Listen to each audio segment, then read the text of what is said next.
So I think in general, like, it seems to me like designers sometimes struggle with the trim details. Okay. And not in terms of like what they have in mind, but like, if you think of a pool, for example, you have so many like ins and out corners on the stairs, the inside of the pool itself, like how the tile terminates at the drain. So there's like a million conditions that they're solving for. And I've seen things where it's just like they're not identifying like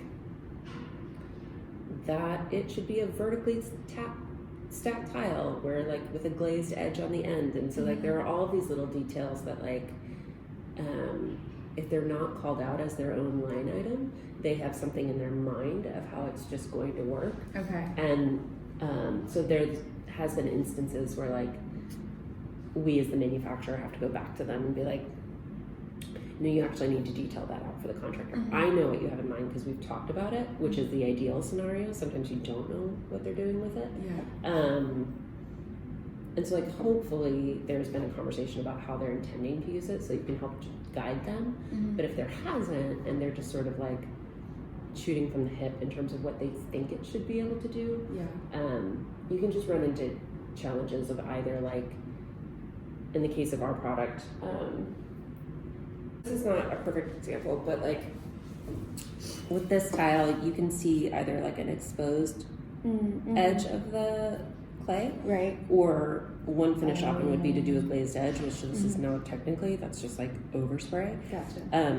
But if they're not calling out that they want this glazed edge, it doesn't automatically get made that way. Gotcha.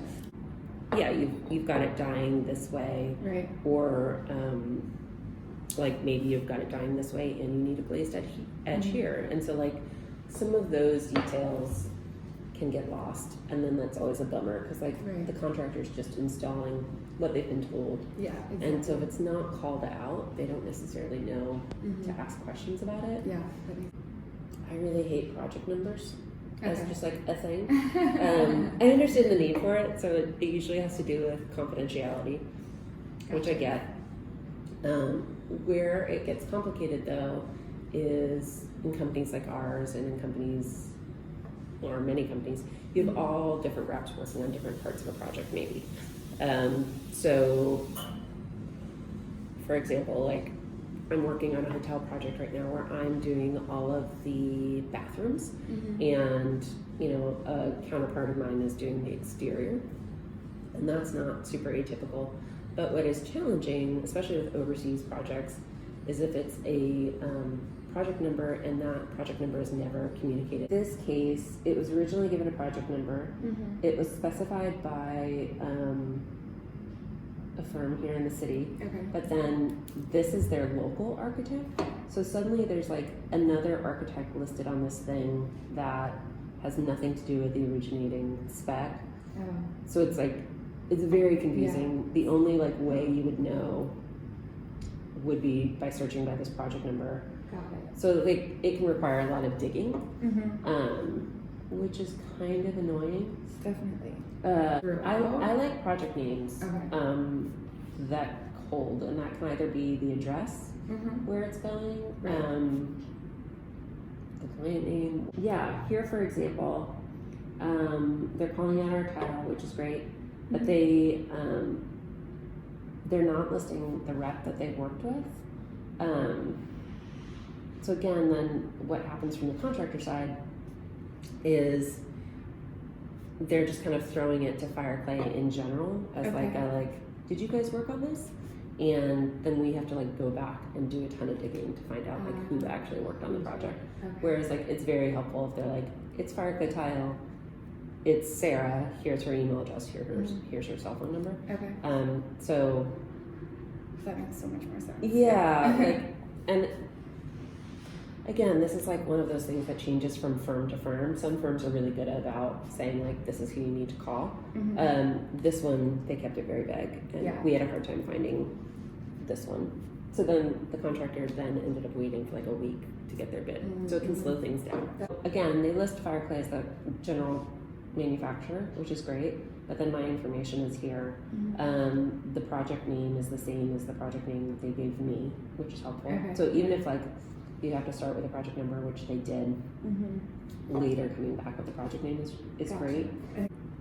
What's also nice here is they're detailing how they want it installed, so a vertical stack. That matters more for mosaics. Gotcha. So like this is a mosaic section of it, so yeah, like when it hasn't been called out as like a vertical stack or a staggered stack or whatever, we've had projects that ship loose because it wasn't called out as a mosaic, and then you're just like, that's a bummer for the contractor. Yeah. Or we defaulted to staggered, and they had in their drawings stacked, but it was never identified in the spec sheet as stacked, and so like how those things get translated, just. So those drawings you wouldn't have seen before, but the specs you see, or they're... Yeah, we don't always get to see the drawings. Okay. So the contractor does, and so if the contractor is sort of like really on top of it, Yeah. they may note in the detailed drawings. But I think as much as possible in the spec documents, orientation is really helpful. Finish, if it's custom, I think identifying like the glaze code that we used, or I've had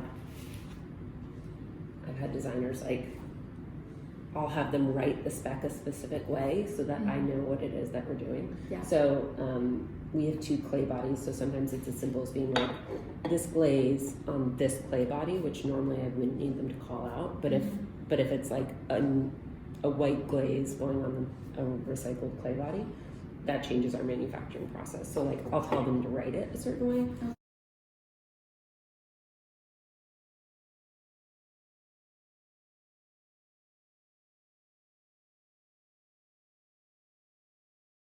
So I think in terms of best practices, as often, even though it's like a ton of work, which I totally empathize with, having conversations with your vendors about application constraints, about and involving them in sort of your design intent, I think can give you a much better end result. And then if you need help writing a spec, I don't know anybody that would be unwilling to do that. Okay. Because again, whether it's fabrics or carpets or whatever, there's nuance and detail to all of it. Right. And so I feel like most reps would be happy to sit down with you and just sort of be like, yeah, here's how you would solve for that condition, whatever their product is. Yeah. So I think leveraging their knowledge in that way is a way to ensure a better outcome.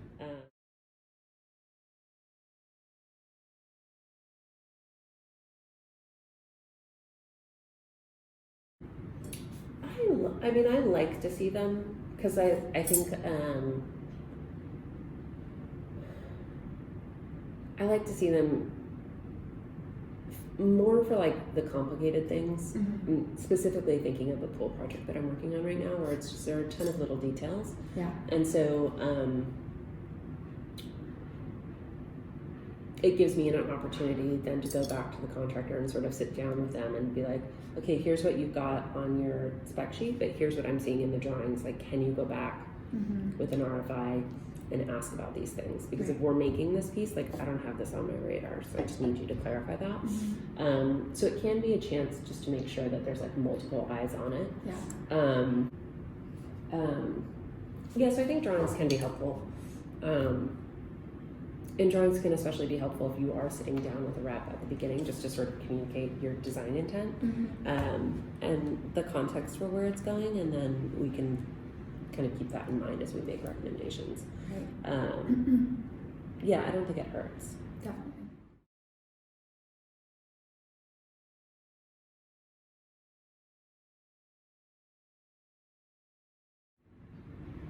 I think images are always helpful because it